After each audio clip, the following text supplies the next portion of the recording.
סייעתא דשמיא. אנחנו נמצאים ביום י"ג מנחם אב, יום ההילולה של זקנינו הקדוש המגלה עמוקות.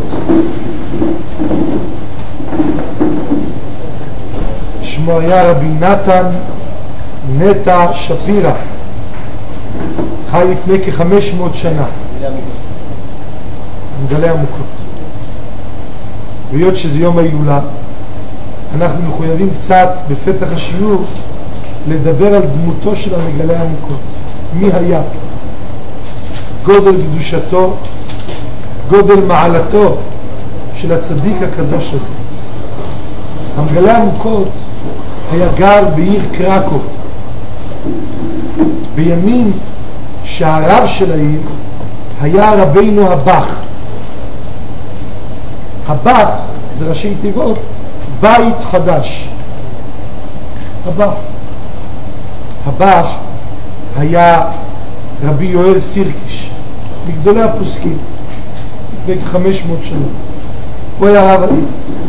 והנה יום אחד רבינו הבח הולך ברחוב, והוא רואה שני אנשים הולכים במהירות בזק, ופניהם מאירים כאור פני השמש בצהרי היום. הפנים שלהם מפיקות אור כזה כמו אור השמש בתקופת תמוז. והנה הבח רואה שהם הולכים מהר מאוד, ומאחוריהם רצים 4 אנשים אחרים, אחד מבוגר ו3 צעירים, פניהם שחורות כמו זפת.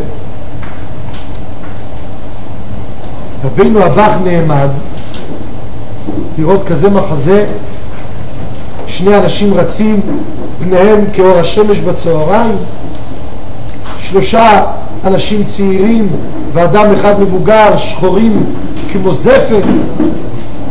הוא מצליח לעצור את האנשים הרצים מאחורה, השחורים כזפת, והוא אומר להם, מי אתם? מי אתם? סירבו להגיד לו. אמר להם, אני רב העיר, אני פה אמר דאתרא, אני מצווה עליכם, תגידו לי מי אתם. נבהלו, אמרו לו, המבוגר שבהם אמר, אני הוא גיחזי, ואלו 3 בניי. אתם זוכרים מי זה גיחזי? גיחזי היה אדם רשע.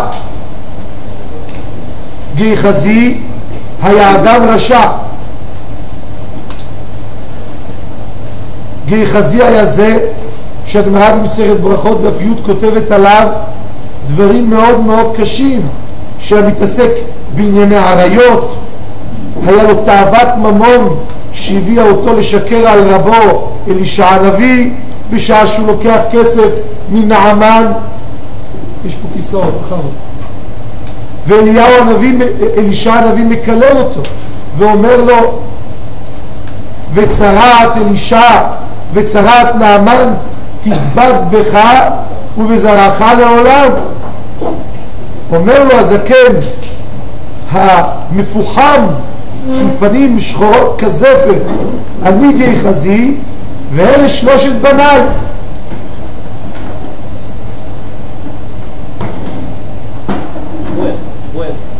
יש פה מקום.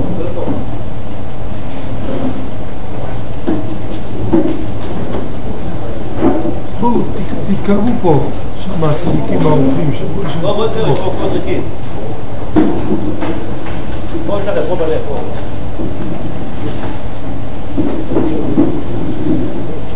ליאור, תדע כמו שתתעשו.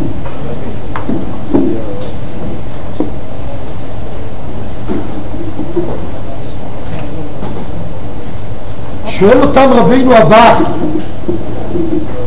תגידו, אם אתה גיחזי ואלה 3 בניך, אז מי זה 2 האנשים שרצו לפניכם והיו פניהם מאירות כאור השמש בצהרי היום? מי זה האנשים האלה? הפעם הם כבר לא חשבו לסרב לענות, כי הבח אמר להם, אני רב העיר ואני גוזר עליכם לענות. אמרו אותם שלושת הרשעים ואבא שלהם, אלו היו אליהו הנביא ואלישע הנביא. שאל אותם רבינו הבח, ולאן הם רצים? ולמה אתם רצים אחריהם? אמר גחזי, הסיבה שאנחנו רצים אחריהם כי העונש שנגזר עליי בשמיים ועל בניי כל ימיי לרוץ אחרי אלישע, וכבר אלפי שנים שאני רץ אחריו ואני לא משיג אותו. ועל השאלה הראשונה לאן הם הלכו, אומר גחזי ושלושת בניו לבח, הם הלכו לבית שזקנינו הקדוש המגלה העמוקות. המגלה העמוקות חי באותה עיר בקרקו, הבח היה רב העיר והמגלה העמוקות היה גר באותה עיר. טוב, למחרת הבח רבי יואל פגש בבית הכנסת את המגלה העמוקות, בעל ההילולה היום י"ג באב. אמר לו, תגיד לי כבוד הרב, אני יודע שאליהו הנביא בא לבקר אותך, פעם הבאה שהוא בא לבקר אותך תשאל אותו, אני הרי רב העיר ולא אתה, למה הוא לא בא אצלי אלא בא אצלך? אמר לו המגלה העמוקות, האמת שגם אני לא יודע למה, כשיבוא אליי אני אשאל אותו.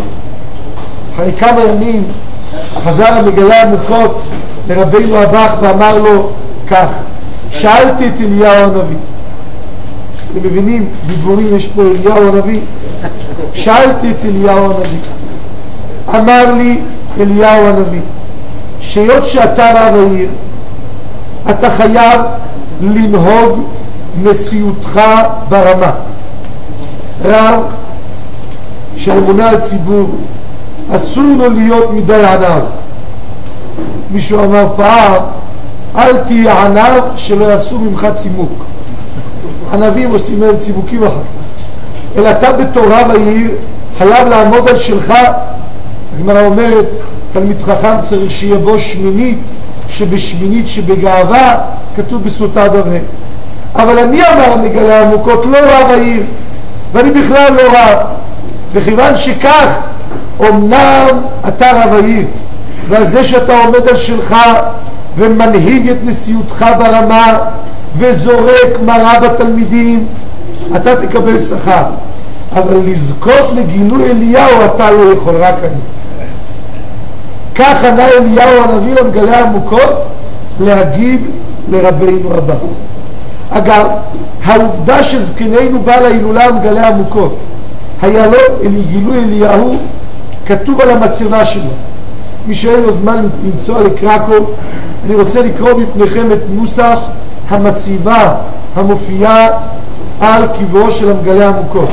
כתוב שם כך, בו נטמן איש אלוקי קדוש מן הקדמונים, מגלה עמוקות רזין ומטמונים, הוא שאומרים עליו שדיבר איתו אליהו פנים אל פנים. הגאון אב בית דין וראש מטיבתא, מורנו נתן נטע בן מורנו שלמה שפיר הזצ"ל. זה נוסח המצבה של המגלה העמוקות, שאומרים עליו שדיבר עמו אליהו פנים אל פנים. אומרים עליו, היום יש הרבה שאומרים על עצמם, הוא היה אומרים עליו שדיבר עמו אליהו פנים אל פנים.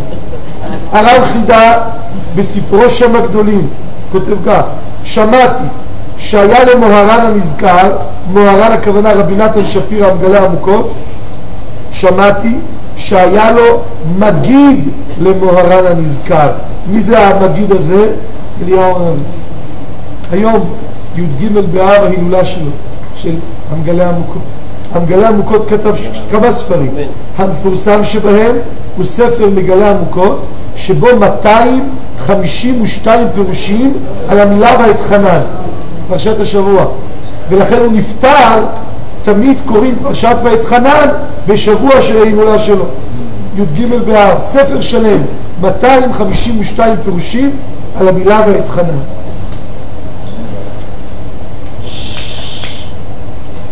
הבן שלו, רבי שלמה, בהקדמה לספר מגלה עמוקות, כותב בזה הלשון. הוא היה גאון גדול, היה רב של העיר סטנוב, כותב בהקדמה כך: נתן זמירות בלילה, קינה והיללה, על חורבן אריאל ועיר המהוללה. נתן, רבי נתן הזה, נתן זמירות בלילה, תקראו חצות, קינה והיללה, על חורבן אריאל ועיר המהוללה, אשר הייתה לשריפת אש, גלמודה ושקולה. בכה והתחנן לה, נתן עליה בקולה. נתן, זה היה השם שלו. ושר בשירים, בניגון שמנגנים שרפי מעלה בשלוש משמרות הלילה. כאשר אליו נגלה פעם אחת איש לבוש אדרת שיער כולה. על מי כתוב שהוא הלך עם אדרת שיער? על אליהו הנביא. והגיד לו דברי עלה, כך וכך מקוננים פמליה של מעלה. אמר לו, תדע לך, איך שאתה יושב בלילה ובוכה על חורבן בית המקדש, בדיוק בזה הנוסח, מלאכי מעלה בוכים. ועין בעין ראה אותו ניצב וקמה. גם בהקדמה לספר מגלה עמוקות על התורה, הרי אמרנו שיש ספר מגלה עמוקות על פרשת ואתחנן, 252 פירושים, אבל יש גם ספר מגלה עמוקות על כל פרשיות התורה בסגנון קצת שונה. שם כתב את ההקדמה לא הבן של רבי שלמה, אלא רבי אפרים זלמן מרגליות, והוא כותב בהקדמה גם כך: ובפלגה דלילה הבקאה, באמצע לילה יקר, מסתרים תבכה נפשו בבתי גבעה, החיישת גברה לתקוני בעת תיקון חצות, הלב קורא על מנת לתקן עולם במלכות, והיה נוהם בנעימה ייתן בקולו כל נעימה. ואז אשכחה רבי נתן לאליהו דקה קמה לבוש אדרת, וגילה לו רז שמלאכי המשרת משתמשים בו בניגון על הזה, והשיר הזה יהיה להם כליל מרים קיון על חורבן אריאל. אליהו הנביא אמר לו, דע לך, כמו שאתה בוכה על חורבן בית המקדש, המלאכים שומעים למעלה,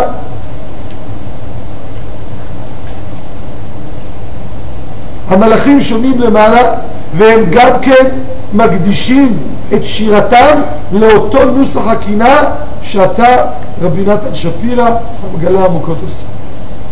שלא נטעה לחשוב שכל אחד זוכה לגילוי אליהו, בכלל לא פשוט. מספרים על הצדיק, הבן של דברי חיים מצאנז, קראו לו רבי ברוך מגורליץ, אחד מהדבורים. מספרים עליו, הוא היה מאוד בעל מוח חד וחריף כתער, מאוד מאוד. הוא לא סבל כל מיני סיפורי מעשיות ובדעות, כל מיני שיבושים וחוסר דעת, ובמיוחד היה לו מעש מאוד בחסידים שוטים. חסיד שוטה זה היה אצלו הדבר הכי דחוף, הכי גבוה. ובכל הזדמנות שהיה לו הזדמנות להראות לחסיד שוטה שהוא חסיד שוטה, הוא עשה את זה. יום אחד הוא שמע שאחד מהחסידים מתפאר שהוא זוכה שאליהו הנביא בא אליו בחלום. מוצאי שבת אנחנו אומרים, אשרי מי שראה פניו בחלום. אליהו הנביא בא אליו בחלום. טוב, מה עשה? קרא לאחד מחסידיו, בחור, חבר'ה, אמר לו, תשמע, אני מבקש ממך בבקשה. הוא אומר, מה? אני רוצה שתלך, תקנה קצת צבע שחור, ותצבע את עצמך בשחור, כמו מנקי ערובות. ובאמצע הלילה תרדור לתוך הבית של החסיד הזה. יפה, תרדור לתוך הבית של החסיד הזה. תלבש גם בגדים של מנקי ערובות, וככה תבוא אליו. וכך הוא עשה באמת. בשעת לילה מאוחרת, פתאום באמצע הלילה, הוא רואה מולו בן אדם, לבוש כמו מנקי ערובות, שחור מכף רגל ועד ראש, הוא נעלם פתאום. איזו התרגשות. בבוקר הוא סיפר לחברים שאליהו כבר בא אליו לא רק בחלום, אלא גם בהקיץ. מתגלה אליו. אז קרא רבי ברוך לחסיד, אומר, תגיד, איך נראה אליהו הנביא שנגלה אליך? נכון שהוא נראה כמו המגלה, כמו המנקי הערובות? אמר לו, בדיוק נכון, הוא רואה שגם לרב הוא מגיע, אם הרב יודע איך הוא נראה. אז הוא אומר, תדע לך שאליהו הנביא הזה זה הבחור הזה שעומד פה, שאמרתי לו להתלבש כמו מנקה ערובות, אל תדמיין שאתה זוכה לגילוי אליהו. אבל רבינו המגלה עמוקות זכה לגילוי אליהו. לפני שניכנס לשיעור שלנו, עוד עובדה מופלאה שזקנינו המגלה עמוקות בהקשר לגילוי אליהו הנביא, בעל ההילולה.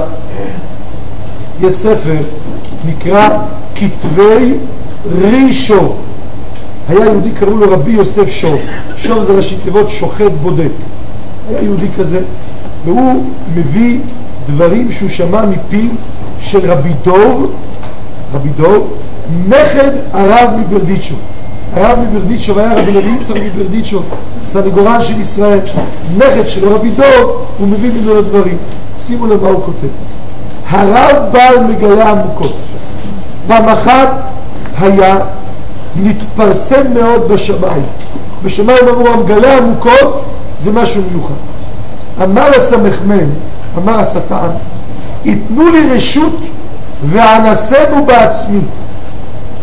אני רוצה לבדוק אותו אם הוא צדיק, אבל לא עם כל השליחים שיש לי, אני בעצמי. אבל באופן שלא יגלו לו מן השמיים מי אני. אומר הסמ"ם, אני אבוא לנסות אותו, אבל אסור שהוא ידע שזה אני.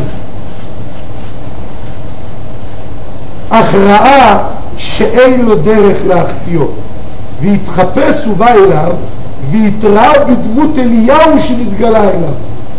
השטן התחפש לאליהו הנביא, ובא למגלה עמוקות. אמר לו שרוצה ללמוד עמו, וממילא בהמשך הזמן יעלה במצודתו. אמר לו, אני רוצה ללמוד איתך חברותה עם אליהו הנביא. אליהו הנביא אומר למגלה עמוקות. השטן התלבש לאליהו הנביא, ידע שבהתחלה נהיים חברותה בשביל ללמוד, אבל אחר כך או חברותה או מיתותה, בסוף תופס אותו ברשת שלו. ככה זה. השטן תמיד אומר, אתה תקנה אינטרנט, שיהיה לך לראות שיעורי תורה, תקנה פלאפון משוכלל, תוכל לראות שיעור ביום רביעי, אם לא תספיק, ליאור כבר למחרת יעלה את זה שם לאוויר העולם, כבר אפשר יהיה לראות אותו. ככה הוא בהתחלה קורא את החברותה. אחר כך על הדרך הוא רואה עוד כמה דברים. על כל פנים, אליהו הנביא אמר לו בוא נראה את חברותה, המגלה עמוקות. רק שזה לא היה אליהו הנביא, אלא מי הסמ"ם.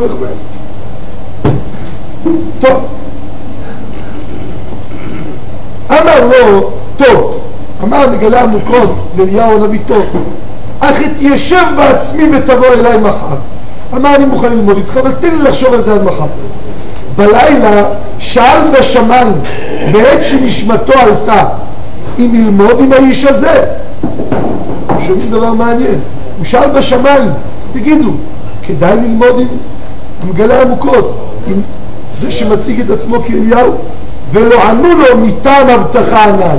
איך יכולים לענות לו? הרי ההסכם היה עם השטן שמה?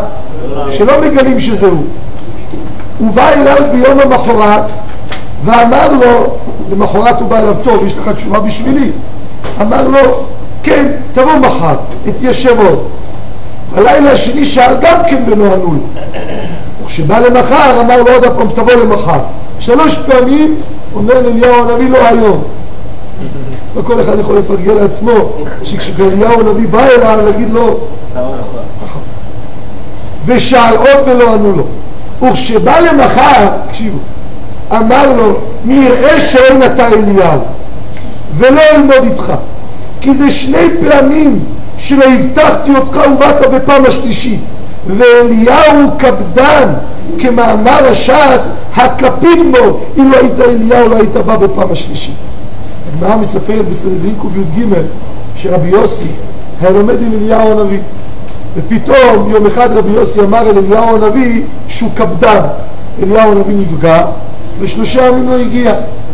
אחרי 3 ימים הוא בא, אומר לו רבי יוסי, איפה היית? אומר לו, קראת לי קפדן, נפגעתי ממך.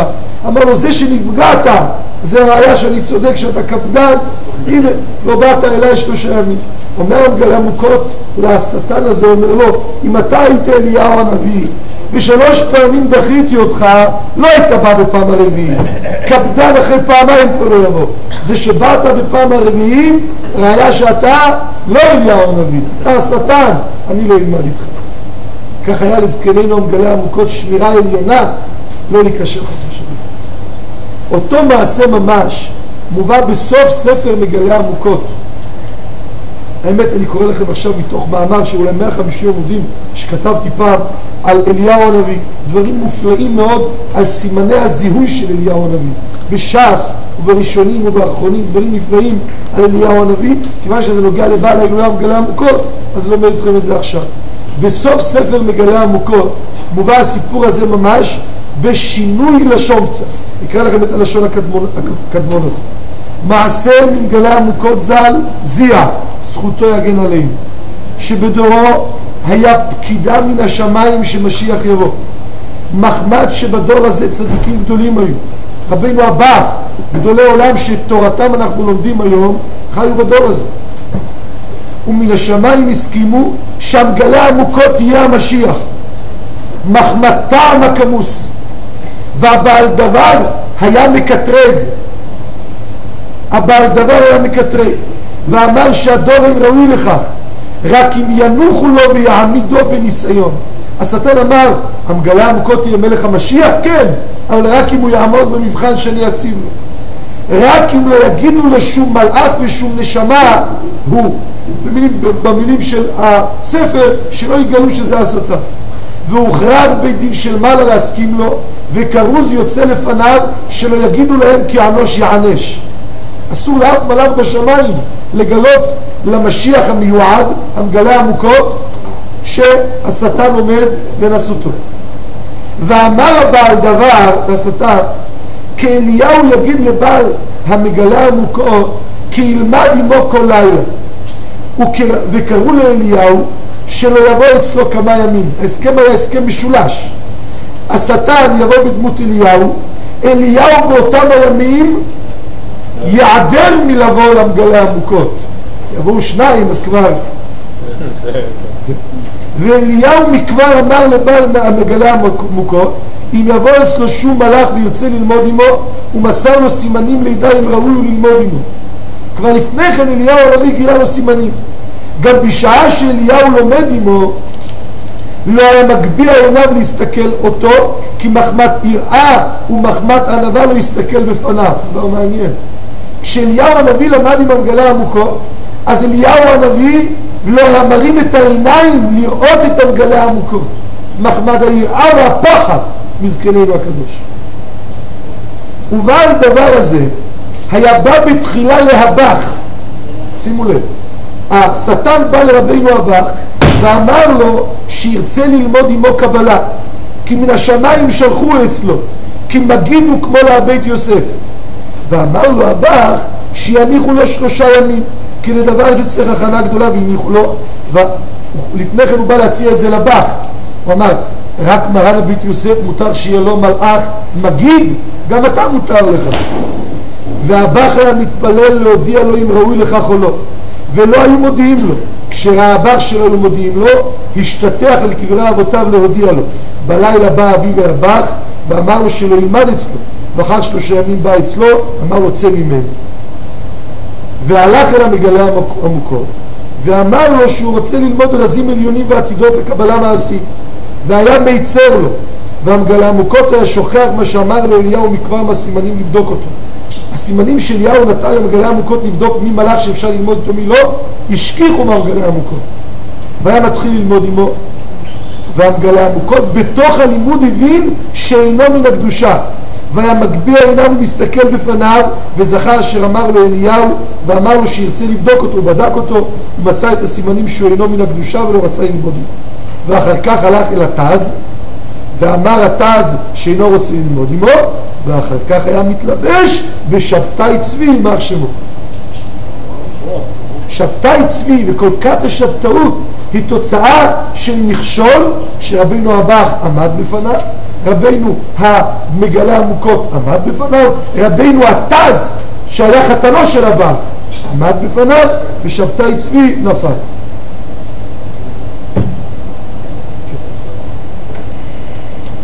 הכל פנים רואים מי זה המגלי עמוקות בעל ההילולה.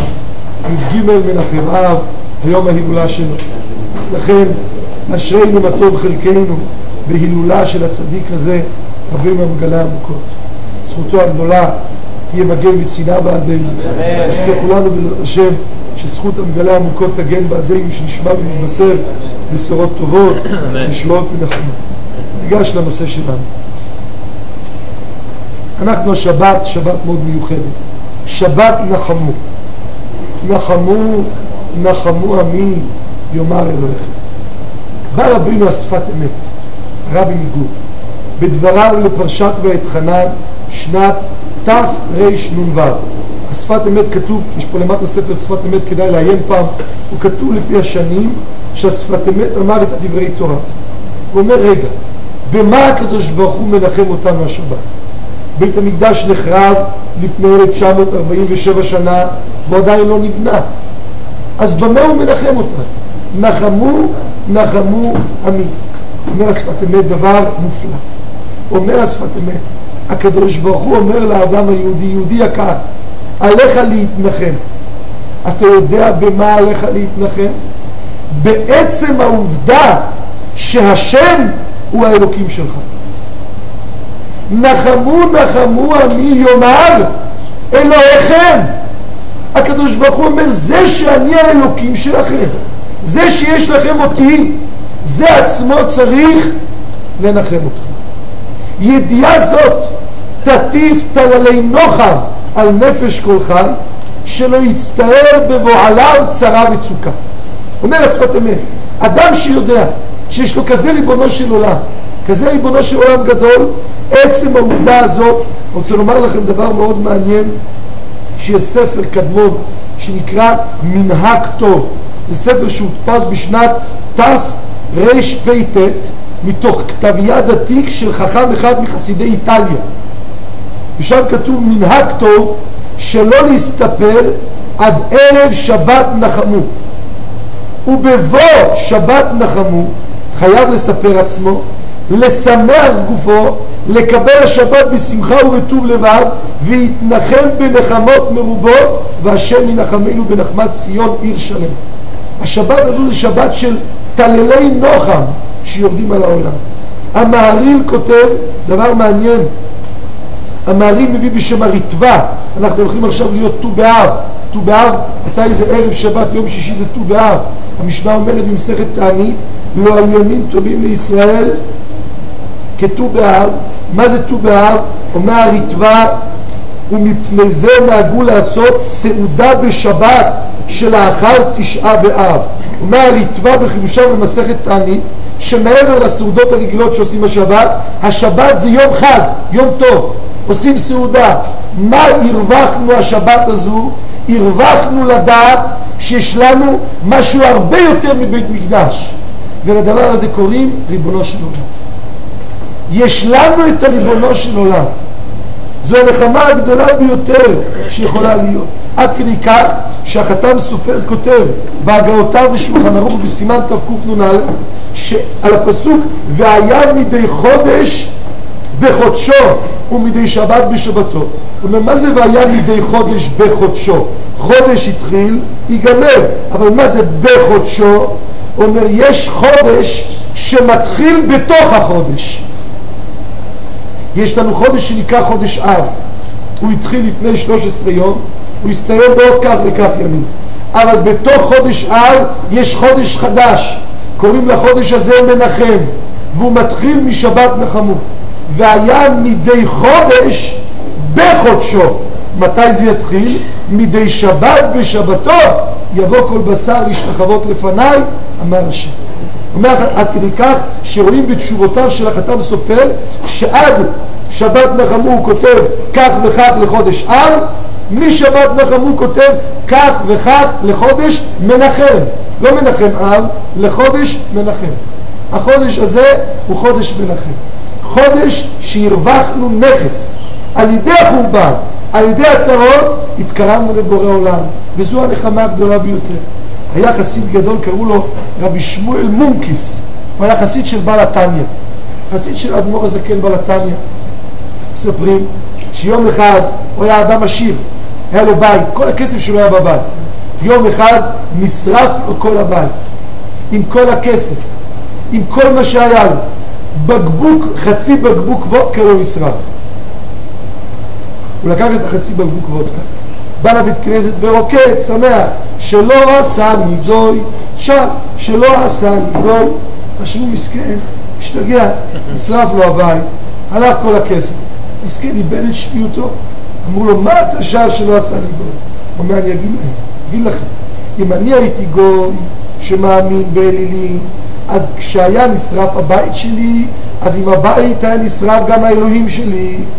אבל להיות שאני יהודי שמאמין בבורא עולם, הבית שלי נשרף, אבל האלוקים שלי נשאר, ועל זה אני שמח ושאר שלא עשני גוי. השבת הזו זה השבת שנשרף הבית, אבל האלוקים נשאר. נחמו נחמו עמי יאמר. מה יאמר? מה תנחם אותנו? אלוהיכם. זה שאני אלוהיכם, אומר השפת אמת, זה עצמו אמור לנחם אתכם, זה עצמו אמור להרים אתכם, לעודד אתכם מתוך, וזה נפלא, כי את האלוקים אנחנו מגלים דווקא באלוהיכם.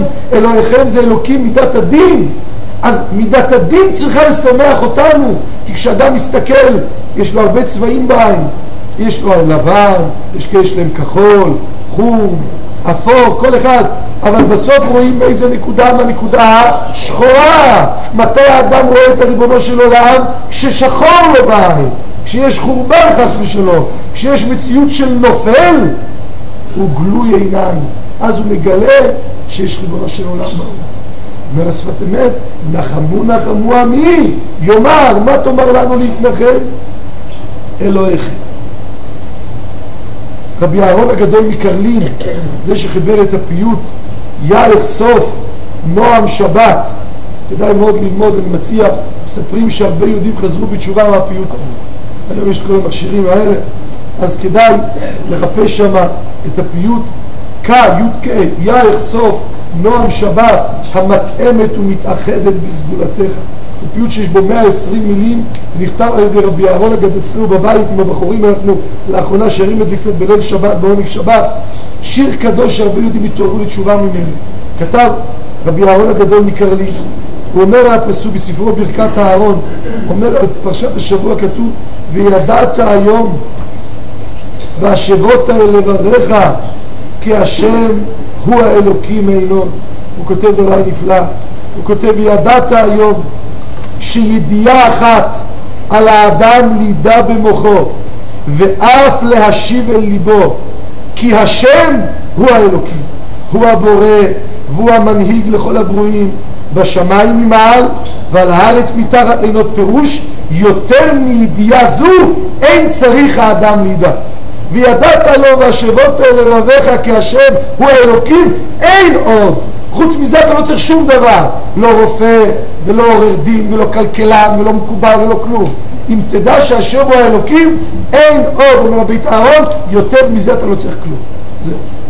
זה הנכס הגדול ביותר, וזה המתנה הגדולה ביותר על האדמות שיכולה להיות, שאדם יודע שיש ריבונו של עולם, שיש ריבונו של עולם בעולם. הסכנה הגדולה ביותר שלנו, סכנה שגורמת התקפי לב, סכנה שמביאה את המחלה הארורה. כל הצרות בעולם באו מדבר אחד, מזה שהאדם דואג מה יהיה מחר. מזה שהאדם דואג מה יהיה מחר, זה שורש כל הצרות. היה צדיק תלמיד הבעל שם טוב, קראו לו רבי משה לב מססו, כתב חידוש, ספר נקרא חידושי הרמל בפרשת ויחי. הוא אומר, והתחנן אל השם, אני מתחנן לריבונו של עולם, והתחנן אל השם, שמה? שיהיה לי את השכל, לא להסתכל מה יהיה מחר, רק בעת ההיא לאמור, שכל התפילה שלי וכל הדיבורים שלי יהיו על העת ההיא, על אותו רגע. אם לא נסתכל על מחר, אם לא נדאג מה יהיה מחר, והתחנן אל השם, מה ביקשתי מריבונו של עולם? ביקשתי ממנו בעת ההיא, שבאותו רגע אני אדאג לאותו רגע ולא יותר. וזה הפירוש שאומר, וידעת היום, תדאג להיום והשבות אל לבביך. על מחר, השם הוא האלוקים, הקדוש ברוך הוא גדול מה יהיה מחר, תדאג להיום. יש ביטוי נפלא בחז"ל, חז"ל אומרים במחילתא, כתוב מי שברא יומו ברא פרנסתו. מי שייתן לך מחר חיים, מה זה חיים? בן אדם חי, לא מחובר לשום תקע, לשום שקע, חי, אז הוא לא יכול לתת כמה דולרים. אותו אחד שמסוגל להוליך בן אדם חי בעולם, מי שייתן יומו, ייתן פרנסתו. ייתן פרנסתו. אני רוצה לומר לכם דבר מאוד מאוד חמור. יש ספר נקרא ערבי נחל, אחד מספרי היסוד. ערבי נחל בפרשת ויצא אומר, יראה זה מגנט. מה עושה המגנט? המגנט מושך אליו כל מה שבא לידו. יראה זה מגנט. אדם שירא מהשם, אז לאן היראה הזו מביאה אותו? להשם. אדם שירא מלהפסיד מחר בעסק, לאן היראה הזו מביאה אותו? להפסיד מחר בעסק. יראה זה מגנט. מה שאדם מפחד, כשאדם מפחד ממשהו, אז הפחד מביא אליו את הדבר שממנו הוא מפחד. ולכן אנשים מפחדים ליפול, והם לא מבינים שהם על ידי הפחד שלהם ליפול, גורמים לעצמם ליפול. אני תמיד מביא את המשל שהמהר"ל מביא, כולם מכירים את המשל. המהר"ל אומר שאם אדם ייקחו, אני יודע, בקומה 50, שתי בניינים בקומה 50, ישימו בין שניהם איזה גשר צר של 0.5 מטר, ויגידו לאדם לעבור 100 מטר על הגשר הזה, בלי שום מעקב, בלי כלום, או יותר צר מזה, יש סיכוי גבוה שהאדם ייפול. אם אנחנו ניקח את אותו השטח פה על הרצפה, על הבלטה, ונשים אותו על אותו מרחק, ונגיד באדם תעבור, הוא לא ייפול. למה הוא לא ייפול? הרי הרוחב אותו רוחב. התשובה היא שהוא מפחד ליפול, או הוא לא מפחד. אז מה גורם ליפול? הרוחב של הגשר או הפחד ליפול? הפחד ליפול גורם ליפול. לכן יראה, אומר ערבי נחל, זה מגנט. מה שאדם ירא ממנו ממגנט את הדבר הזה אליו. אתה ירא מהשם, אז זה מקרב אותך להשם. אתה ירא מליפול, זה מביא אותך ליפול. מה שאתה מפחד זה מה שזה מביא אותך. הפרי הארץ. רבי מנחם מנדל מביא טפס, שאנחנו דיברנו הרבה פעמים לצאו לציון שלו לטבריה, עוד לא הסתיים מילתא. הוא כותב דבר נורא. הוא כותב במכתב שלו, הוא בא לארץ ישראל, גר פה בטבריה, קבור בטבריה. הוא כותב במכתבי הפרי הארץ מראש חודש אייר שנת תקמ"ז. תקמ"ז זה לפני 230 שנה, קצת פחות, 228 שנה. תשובה כללית על דאגת הפרנסה. הנה ידוע שעיקר האדם הוא המחשבה, וכמו שהחושב דברי טומאה הרי הוא טמא. מי שחושב דבר טמא, גם אם הוא לא עשה כלום, הוא טמא. ומי שמחשבתו נחה על ענייני טהרה הרי הוא טהור וקדוש, הכל לפי החושב. כמו כן החושב מצרותיו ודאגותיו, הרי הוא נעשה מקשה אחת של דאגה, ונכנס בתוך תוכם הרבה יותר מכפי שהוא עד עתה, וממילא אינו יכול להיפטר מהם. והנה בני קהילה קדושה בשינקוביץ, איזה עיר באירופה, היו שולחים אליי בכל שנה מכתב בו הם בוכים ומתעוננים על העניות והדחקות שעלה בגורלה, ורק מחמת צעקתם אינם נושעים, צועקים ואינם נענים, מכיוון שהם בוכים וכל מחשבתם סביב החיסרון. והנה בשעה זו לא קיבלתם את המכתב, ובזאת אני סמוך ובטוח שקיבלו עליהם את העצה הייעוצה שלא לחשוב יומם ולילה על הטרדה והדאגה, כי המחשבה על זה מחזקת יותר את הצרה, על כן ברור לי שרווח להם. כותב פרי הארץ, צדיק כותב, אתם יודעים שהפרי הארץ הוא היה ממשיר דרכו של המגיד ממזריץ'. כשהפרי הארץ עזב, אז בלטניה, שהתלמיד חבר שלו של הפרי הארץ, ההנהגה עברה לאדמו"ר הזה בלטניה אחרי בעל הפרי הארץ. הכל פנים רואים פה דבר נורא. רואים פה שכשאדם מתפלל להשם, אגב אני רוצה להדגיש דבר מאוד מעניין, כתוב שכשחנה התפללה במשכן עלי, אז כתוב אחרי התפילה, ופניה לא היו לה עוד. מה זה ופניה לא היו לה עוד? אדם שמתפלל לאיזה בעיה, ברגע שהוא גמר להתפלל על הבעיה, לרגע אסור לחשוב על הבעיה. מבחינתו אחרי התפילה העניין כבר מסודר. זה יגרום שזה יהיה מסודר. אם האדם ממשיך לדאוג, פירושו של דבר שהוא לא סומך ב100% על התפילה שהוא יתפלל. אם הוא לא סומך ב100%, אז תפילה באמת לא תפעל, רק את אותו אחוז שהוא סומך עליה.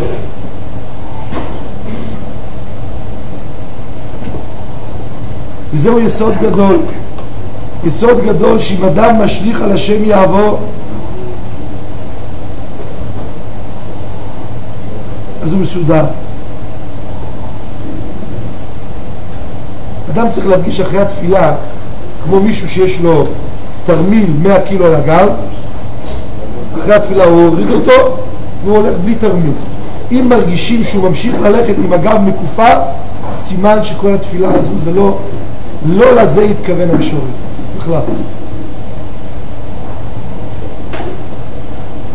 יהודי צריך לדעת, אתם יודעים שהמעלה של יהודי, כך מובא בשם רמבונים,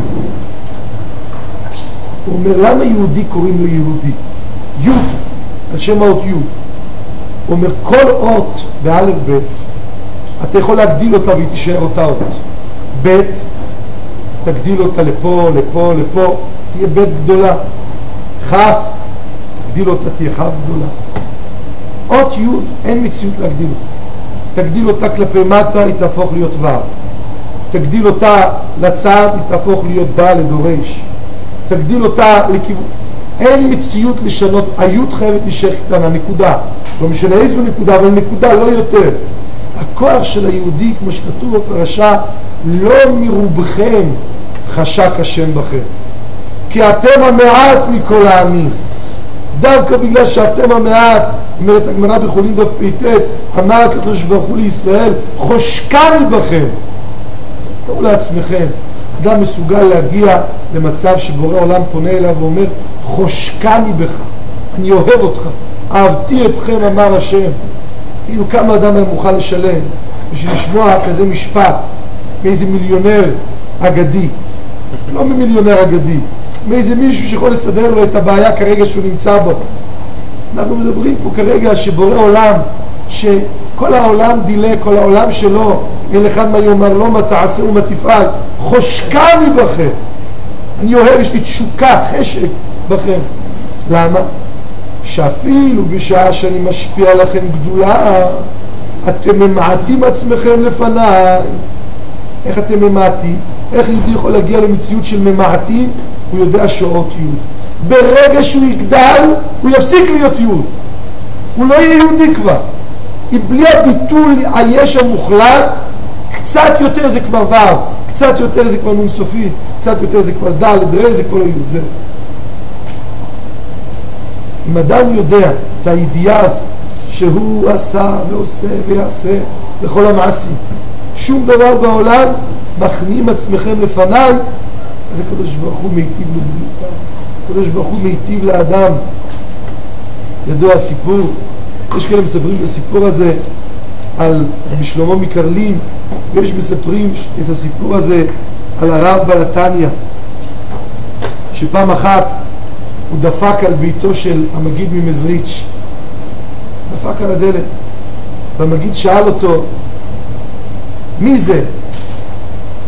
אז הוא אמר, אני הוא זה.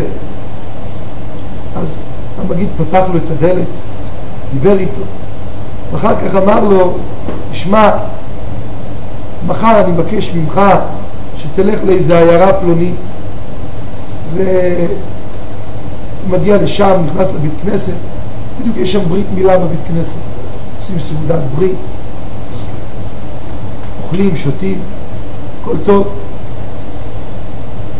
ובאמצע היו אנשים עשירים גדולים, היו אוכלים עם כלים מזהב. פתאום שמו לב שכפית אחת מזהב נעלמה. נעלמה הכפית.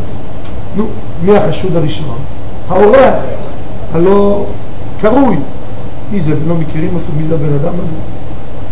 והם אומרים לו, תחזיר בבקשה את הגניבה שלקחת. הוא אומר לו, אני לא גנבתי. אני לא גנבתי. לא אני גנבתי. אחרי זה התחילו לבדוק אצלו בכיסים ובתיק, הוא צועק, אני לא גנבתי. התחילו להרביץ לו מכות, הוא צועק, זה לא אני, זה לא אני. עד שראו אולי להרוג אותו אפשר, אבל כסף, הכפית לא ימצאו, כי זה לא אצלו. עזבו אותו לנפשו. הוא לא הבין מה הוא הגיע למקום הזה בכלל. אבל איך דיברנו שבוע שעבר? שכשמלאך השם פוגש את הגר, טועה בדרך, מה כתוב שם? מלמד שחזרה לגילולי בית אביה. יהודי שחושב שהוא במקרה הגיע לפה, זה עבודה זרה. התניא קם, או הרב שלמה מקרלין, אחד מהצדיקים שעליהם מסופר הסיפור, חוזרים חזרה למגיד ממזריץ' שואל אותם המגיד ממזריץ' איך היה? אז הם סיפרו את כל הסיפור, אז אמר להם, אמר המגיד ממזריץ' לאותו צדיק, הוא אומר, כמה פעמים היית צריך לצעוק זה לא אני, בשביל פעם אחת שאמרת זה אני, כששאלתי מי עומד בדלת? כמה פעמים צריך האדם לצעוק זה לא אני, בשביל פעם אחת שאומר זה אני? לא מרובכם חשק השם בכם, כי אתם המעט מכל העמים. אפילו בשעה שאני משפיע לכם גדולה, אתם ממעטים עצמכם לפעמים. זוהי עבודה לא פשוטה. רבינו השלה כותב בפרשת בלק בתוראו, דע, שימו לב, כי אין רע יורד מלמעלה לאומה הישראלית, כי בנים הם להשם, ואב שחרף השם בהם בחורבן המקדשות וגלות ישראל לבין האומות, הכל הוא לטובתם, כאשר יעשה איש את בנו להעמידו על דרך הטוב. נמצא שמעמידים עצמם על דרך טוב, כבר אין צורך לייסר אותה. וזה הפירוש שהוא אומר, נאום הגבר. מה זה נאום הגבר? לפעמים מזלו של האדם גובר, לפעמים המצב של האדם הוא גובר והאדם מצליח. ומה קורה אז? שהוא לא זוכר שמי עושה לו את ההצלחה, הקדוש ברוך הוא. בעצם מה הוא אומר? הוא שתום עין, הוא לא רואה את הקדוש ברוך הוא, הוא מסתדר לבד. נאום הגבר, כשמזלו של האדם גובר, מה זה גורם לאדם להיות? שתום עין, הוא לא רואה את הקדוש ברוך הוא. אז מה הקדוש ברוך הוא עושה לו? נופל, הקדוש ברוך הוא מוריד אותו למטה, ואז הוא הופך להיות, הוא גלוי עיניים, הוא פותח.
העיניים